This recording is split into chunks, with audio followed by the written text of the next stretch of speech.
والله. We've spent many sessions looking at the Mahayana path in depth. In our study and practice of it, we've generated bodhicitta. And having generated bodhicitta, we've looked at how to engage in practicing the six perfections. So those six perfections are for ripening one's own continuum. Next, we will move on to that which ripens others' continua, which are the four means of gathering disciples. But before that, how do the six perfections ripen one's own continuum? Well, we first give rise to bodhicitta, and then we engage in these six perfections in order to achieve Buddhahood, right? Every active practice of the six perfections, whether it be generosity, ethics, patience, diligence, concentration, or wisdom, is entirely for the sake of Buddhahood and becomes a cause for Buddhahood for oneself. So now we move on to the four means of gathering disciples. Here in the text, it's translated as the four ways of positively influencing others.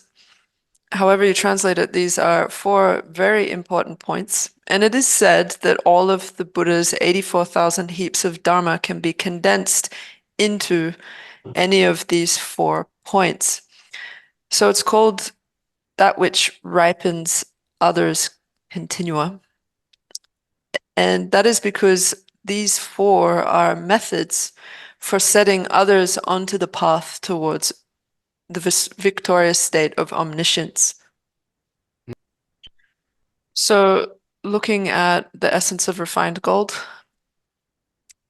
in this section, it says how to train in the 4 ways of gathering disciples. So, this is a practice that we engage in. It doesn't say this here because the translator left it out. But anyway, with the motivation to attain enlightenment for the sake of all beings, first, number 1, make offerings in order to assemble an entourage of students. So, with a motivation of bodhicitta, one engages in the first practice in order to gather students around oneself. And the first way to do that is to positively influence them by making donations to them. If they are in need of financial aid, then give them financial aid, assuming that you understand they're going to do good things with it, right? Not for the sake of creating misdeeds. The second is show them a pleasant expression and speak to them gently.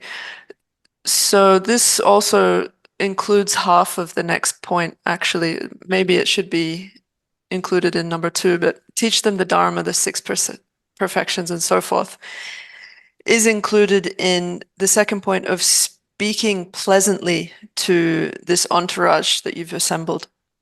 So it doesn't actually mean to give them compliments. What it means is to teach them pleasantly. So teach them pleasant Dharma, bodhicitta, the six perfections, and so forth. So that's the first 2.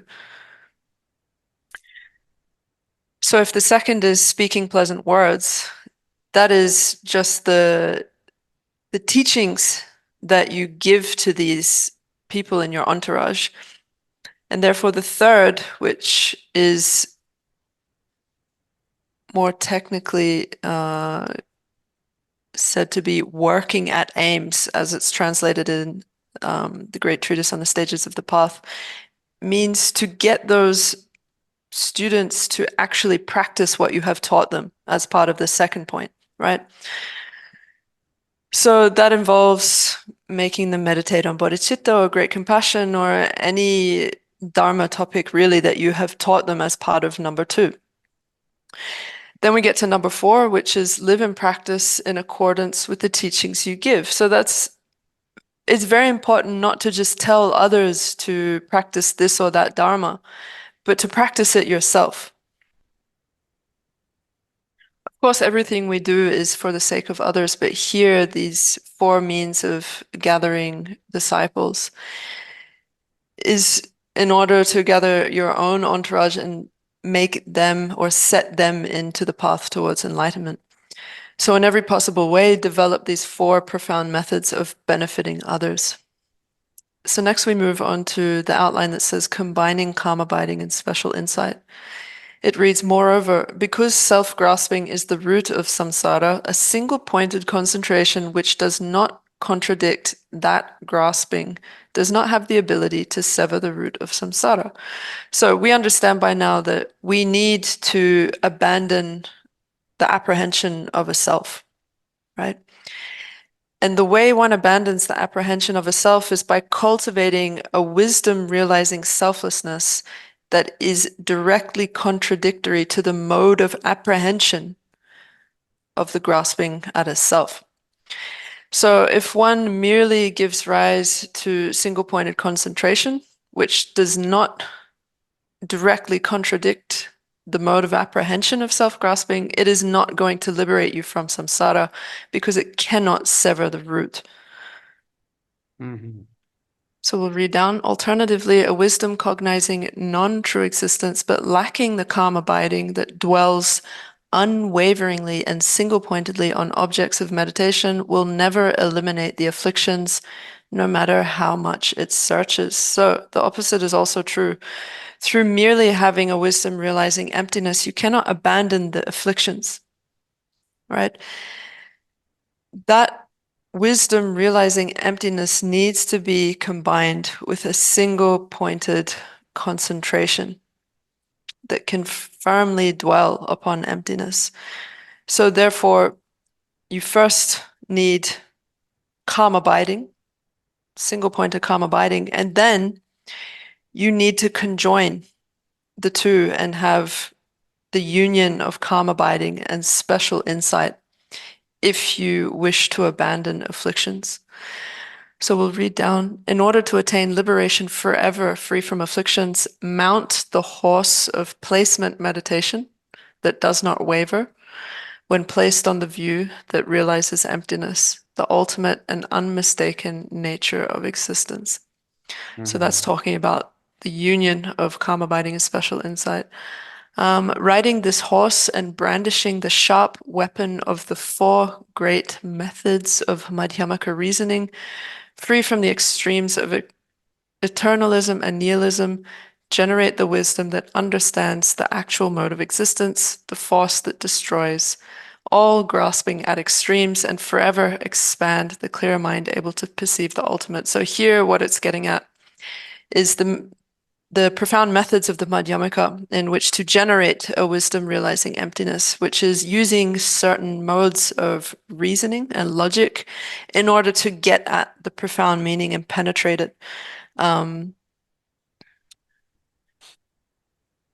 We'll read down quickly what Je Rinpoche says in his Song of Spiritual Experience, which is, but the power to cut the root of samsara lies not in single-pointed concentration alone. Wisdom divorced from the path of calm abiding does not reverse afflictions, though it may try.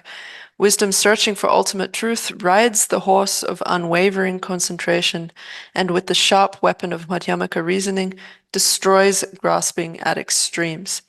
With vast wisdom that searches, thus expand the mind understanding suchness. This is essentially a more concise way of stating what was stated above, that single-pointed concentration alone cannot uproot the fundamental cause of samsara.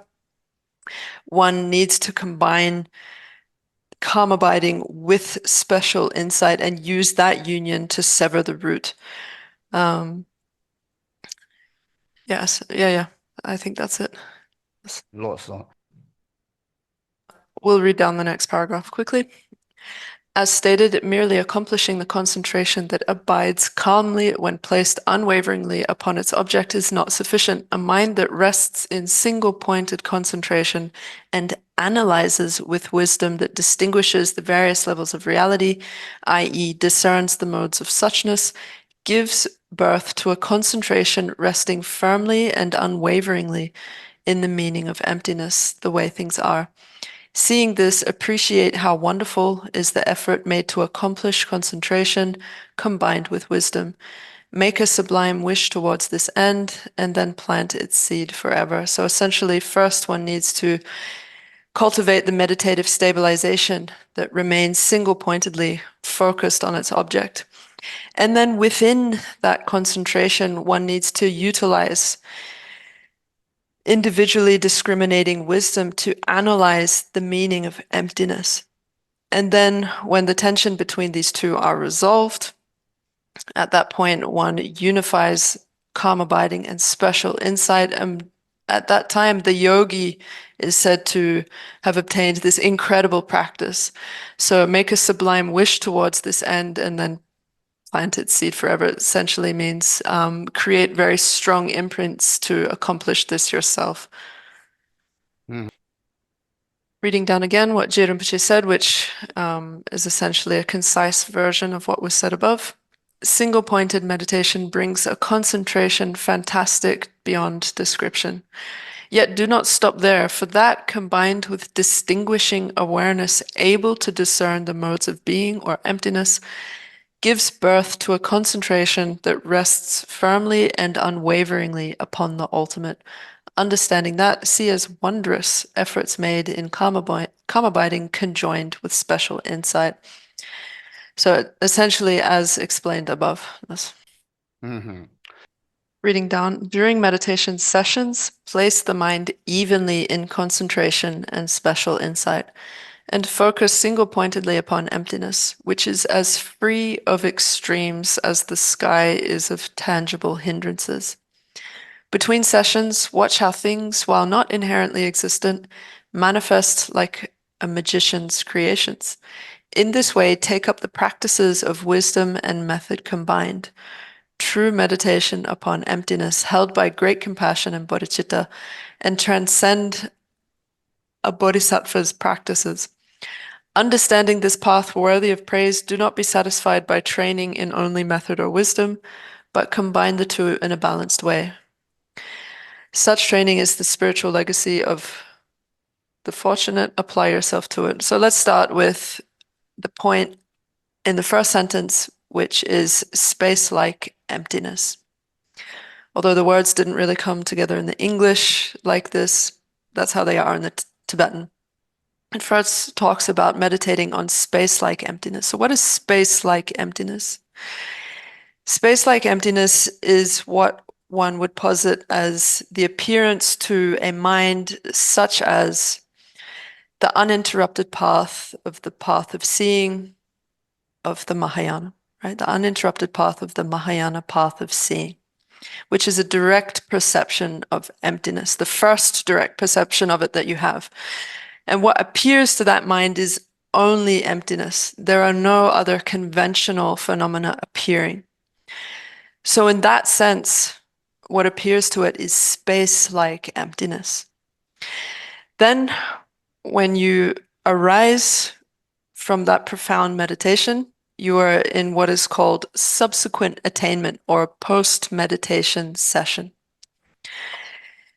And what appears then are conventional phenomena, and they still appear as inherently existent, although one does not grasp to them as inherently existent anymore, through the power of recollecting the emptiness one realized before in one's meditative equipoise.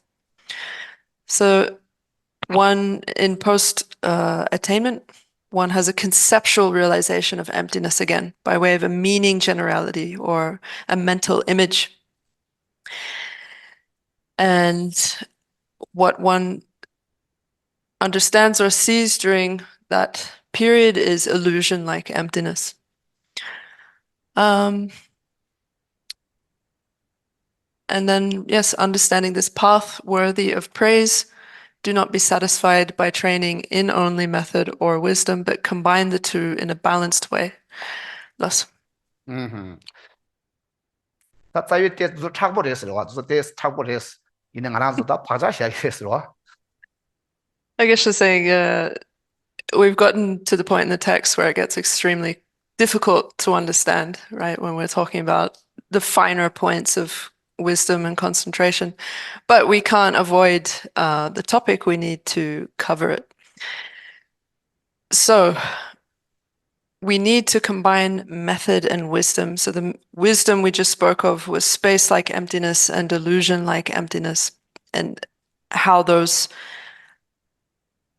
appearances and knowledge of such emptinesses arise.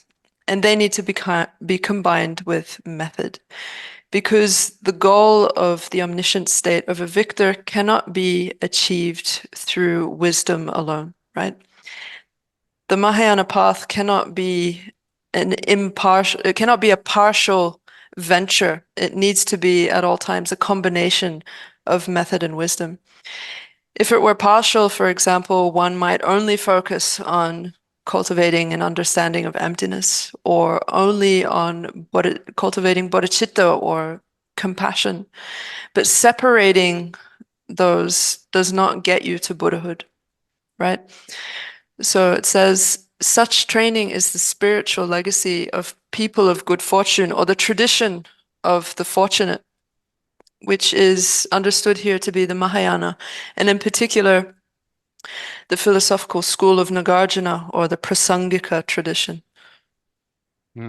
So if we read down what Je Rinpoche said, we don't need to comment on it again, because it says exactly what Sonam Gyatso said in the previous paragraph, which is meditate single-pointedly upon space-like emptiness. After meditation, see life as a magician's creation. Through familiarity with these practices, method and wisdom are perfectly united. And you go to the end of the Bodhisattva's ways. Understanding this, be not satisfied by a path exaggerating either method or wisdom, but stay on the road of the fortunate. So, all that being said, the next outline is the Vajrayana, the esoteric Mahayana. So, in general, it is said by a lot of masters that the Lam Rim, the stages of the path, are a tantric treatise in essence, because the Lam Rim is the preliminary for Tantra. So it's entirely connected to it. And you can see that many, if not all, of the points act as a preliminary for entering into the path of Tantra. So that's why we have this next outline appearing in a Lam Rim text, right? And it's important to understand the significance of Tantra now, and how it differs from the general Mahayana path.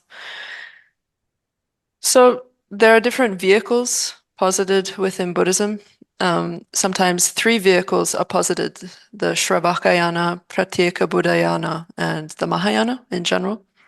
And it is said that those three vehicles are differentiated by way of view. And then you can also separate the vehicles into the Hinayana and Mahayana, which are not differentiated by view, but primarily differentiated by conduct, right? The Mahayana emphasizing the conduct of bodhicitta and great compassion, and the Hinayana lacking that. So to sit for just a second on the three vehicles, the Shravakayana, Pratyeka Buddhayana, and the Mahayana. They're differentiated by view according to some schools in the following way. The Shravakayana principally meditates on the view of the person being empty of a self-sufficient and substantial entity.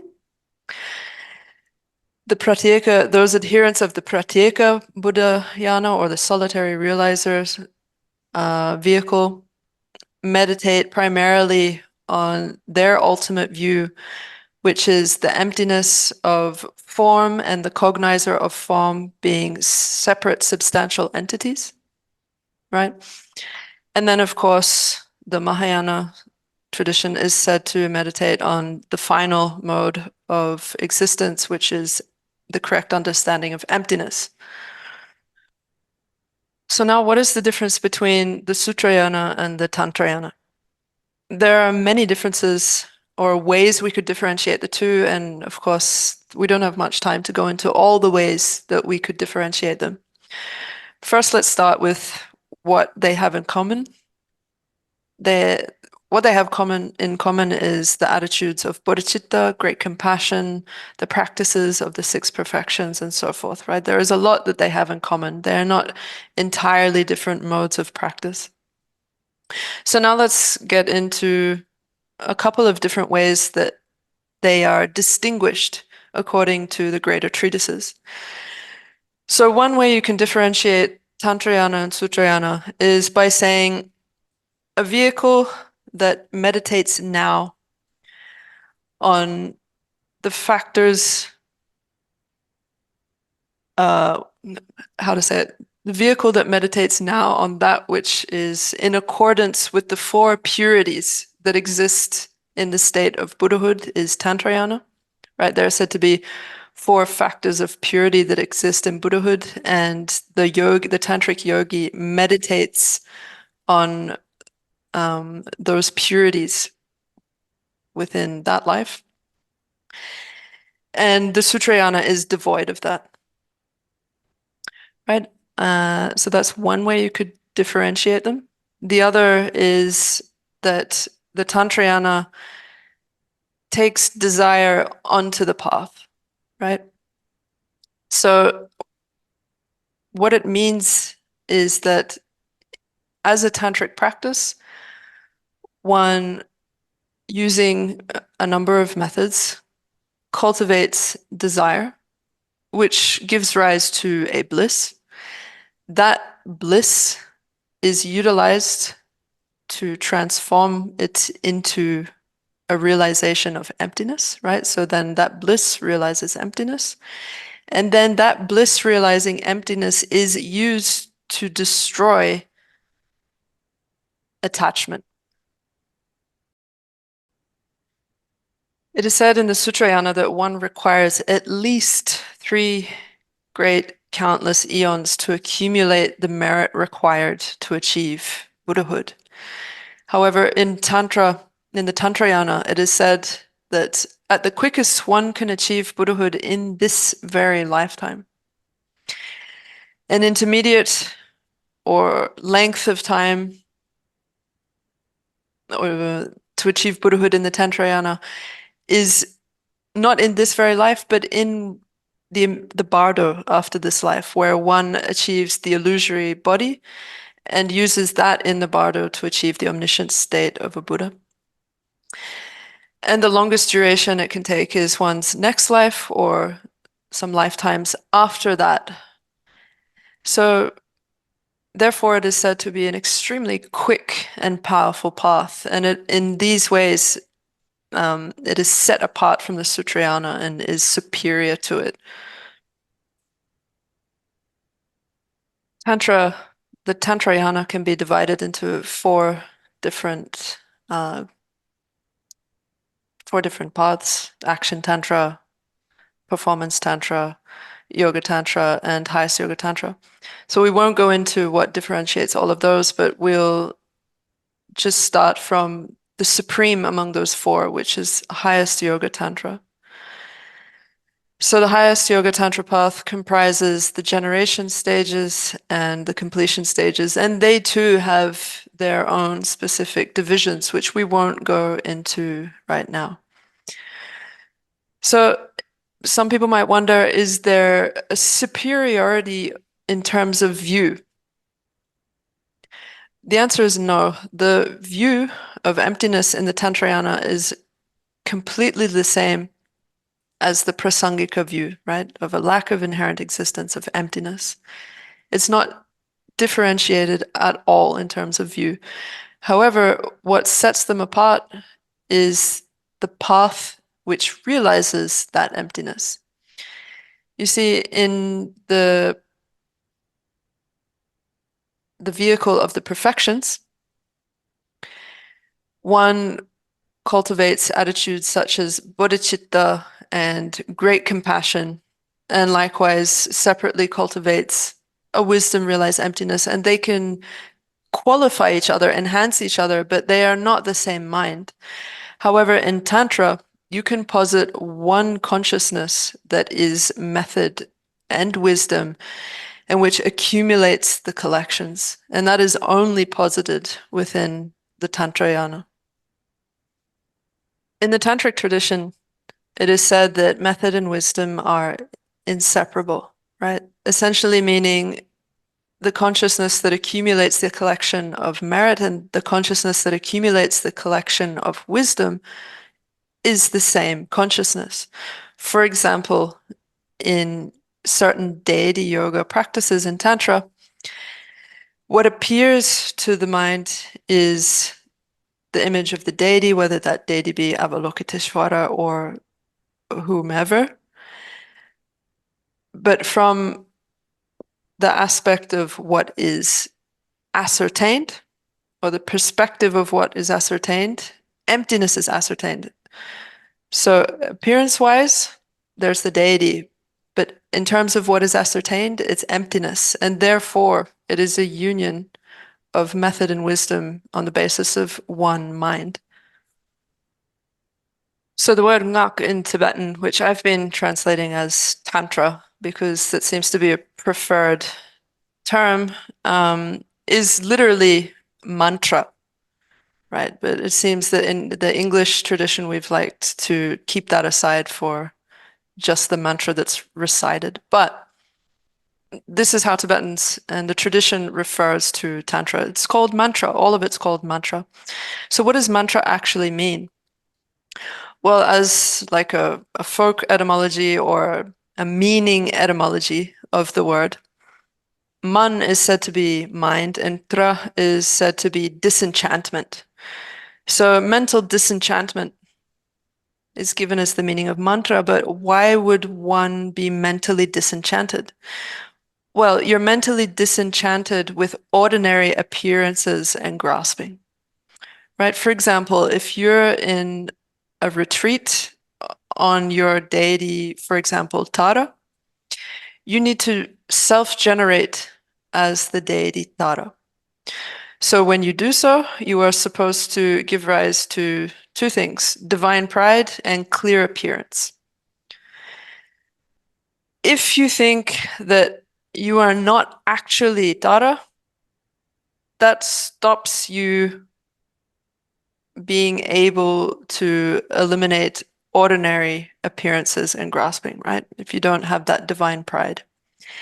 And if you think that your physical characteristics, the mudras, the signs, etc., the implements that you have don't belong to Tara, then that becomes an obstacle for you to generate clear appearance. So it is the intention of Buddha Shakyamuni and Je Rinpoche that one first attains the 10th ground before one enters into the path of secret mantra. And I reconfirmed that with Geshe, is that what you're saying? And he said yes. Yes. So reading down in Essence of Refined Gold, these are the practices common to the Sutra and Tantra vehicles. Once you have gained solid experiences of them, cast aside all doubts and enter into the way of secret mantra, Vajrayana. The gateway to this secret path is an appropriate initiation, right? So it's not easy to enter into the Tantrayana. You don't do it by yourself. You must first seek out an initiation. That is the doorway to mantra. First seek an appropriate initiation gained from a fully qualified tantric master in order to ripen your mind stream. So a fully qualified tantric master means a tantric master who fulfills the definition of a guru according to sutra and tantra. At the time of initiation, one pledges to do certain practices and to avoid certain modes of conduct that contradict tantric attainment. Honor these pledges. So according to the level of the empowerment, you take on certain samaya, and you have to maintain those samaya. Thus, reading down, if you gain initiation into any of the three lower classes of Tantra, Kriya Tantra, Charya, or Yoga, so action, performance, and Yoga Tantra, practice their systems of yoga with signs and then yoga without signs. So the terminology of generation stage and completion stage doesn't exist and is not applied to the three lower classes of Tantra. But they do have some sort of equivalent or substitute, we can say. So the substitute for the generation stage in the three lower classes of Tantra is what is called yoga with signs. And therefore, the substitute for the completion stage in the three lower classes of Tantra is yoga without signs. So what are these yogas with and without signs? There are many, many different assertions by the great masters as to what they are. But if we look at Je Rinpoche's assertion in his stages of mantra, he says yoga with signs is a deity yoga in which one meditates on the deity, devoid of a wisdom realizing emptiness. And yoga without signs is a deity yoga in which one meditates on the deity with a wisdom realizing emptiness.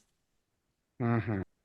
If you are initiated into the highest yoga tantra, first master the generation stage practices and then those of the completion stage. So those are the two divisions of practice of highest yoga tantra. So we won't go into much depth with those. We don't have time, and it's also not really the occasion. But essentially, you can generally posit the generation stage to be like the path of accumulation of mantra, right? Just generally speaking. And then the completion stage has very complicated divisions of body isolation, speech isolation, mind isolation, and these being so difficult and it also not being the right occasion, we won't go into these. So, as the Dalai Lama Sonam Gyatso says, first one must master and train in all of the common trainings, and then seek initiation and practice the generation stage, and having mastered those, move on to the completion stage. So we conclude with the summary. This is how to approach the complete body of the path that condenses all the principal points of the sutras and tantras, and how to make meaningful the opportunities afforded by your human rebirth. So if you are able to practice in accordance with what this manual has stated, then you have truly made this human rebirth precious. By practicing in this graduated way, use the precious Buddha Dharma most effectively for your own and others' benefit. So the Buddha Dharma being the Buddha's teachings of scriptures and of Buddha's teachings of realization. So even within the tantric presentation, you can say that the paths of generation and completion are the Buddha Dharma of realization, and the treatises that explain them are the scriptural teachings. So you can use this Dharma most effectively for your own and others' benefit. Je Tsongkhapa took the experience of these practices into his heart, and he advised that those who follow him do likewise. Keeping this in mind, visualize that Je Rinpoche is sitting before you, exhorting you with a calm, powerful, penetrating voice to practice as described here, and to accomplish his words by means of actually using his teachings to tame your mind stream. Thus, reading down what Je Rinpoche said, having generated experiences in these practices common and fundamental to the two Mahayana vehicles, which are Sutrayana's causal vehicle and the Tantrayana's resultant vehicle, rely upon a wise guide, a tantric adept, and enter into the ocean of tantras. So, with the common path of the causal vehicle, the perfection vehicle, and the path of the resultant vehicle, one trains in both, and one seeks out a Vajra master who is perfectly qualified, and one relies upon them to enter into the ocean of tantras. Thus. Mm. and basing yourself upon the complete oral teachings, give meaning to the human birth you have gained. I, a yogi, practice like that. You, O liberation seeker, should do likewise. Je Rinpoche then concludes his song of the stages of the spiritual path as follows. In order further to acquaint my mind with the paths and also to benefit others of good fortune, I have herein explained in simple terms all stages of the practices pleasing to the Buddhas, and have made the prayer that any merit thus created may cause all beings never to be separated from sublime ways, always pure. I, a yogi, have made this prayer. You, O liberation seeker, should do likewise. Mhm. So just to finish reading the text, it concludes with this following prayer. From now onward, in this and future lives, I will prostrate at your lotus feet and apply myself to your teachings. Bestow upon me your transforming powers, that I may practice only as pleases you with all actions of my body, speech, and mind, by the power of mighty Tsongkhapa, as well as of the lamas from whom I have received teachings. May I never be parted even for a moment from the sublime path pleasing to the Buddhas. Then Gyosanam Gyatso concludes with the following verse. By any merits of my having written this text, condensing without error the principal points of the stages on the path leading to enlightenment, the essence of the teachings of Dipamkara, Atisha, and Lama Tsongkhapa, may all beings progress in the practices pleasing to the past, present, and future Buddhas. So in essence, what this concluding prayer is illustrating is that primarily this tradition of Lam Rim originated with Atisha and his text called Lamp for the Path. And that text spawned a whole tradition of a commentarial tradition based on that, including this very text. However, the name Lamrim, or stages of the path, originates there. However, it's not just texts like these that are laid out so clearly in stages that are considered to be Lamrim texts. You can also say that Maitreya's Ornament for Clear Realization or Shantideva's Bodhisattva's Way are also Lamrim texts. But here it is Lamrim, or said to be Lamrim, I suppose, because it's laid out so clearly and so easily for a beginner practitioner from start to finish, starting with the intro topics of how to rely on a spiritual teacher, moving on to death and impermanence, and leisure and enjoyments that one has achieved in this lifetime, karmic causality. Then it moves on from those smaller scope topics to middling scope topics of the Four Noble Truths, the 10 topics of dependent origination, and then it moves on to the greater scope topics of bodhicitta and the six perfections, all in order, clearly laid out, unmistakably, and easy to practice for anybody. So there's a little bit left to go, and Geshe wants to read the colophon, which is actually cut off in our English text, but it doesn't matter. I will read it. This concludes the essence of refined gold, an exposition of the stages of practice of the three levels of spiritual application, based upon Je Rinpoche's Song of the Stages on the Spiritual Path, so the songs of spiritual experience, and arranged in a format easy to follow. It is in the tradition of clarified doctrine and therefore is worthy of admiration and interest. It was written at the repeated request of Dochuchuji from the eminent abode of omniscient Sherab Besang by the Buddhist monk and teacher Gyawa Sonam Gyatso at the great site of Dharma activity, the mighty Drepung. And then it's cut off, but then it says, I wrote this in my room at Drepung where I could see the light of the Ganden Podang shining down on me. And then it concludes quite shortly after that. So we've successfully completed these two texts in tandem, one being Gyawa Sonam Gyatso's Essence of Refined Gold, and the other Je Rinpoche's Songs of Spiritual experience which it is based upon. So it is said that the Dalai Lama Sonam Gyatso composed this text at a very young age, which is incredible if you think about it. So much admiration towards him and this text. And we, as a group here, understand now the importance of entering into the stages of the path and studying such material.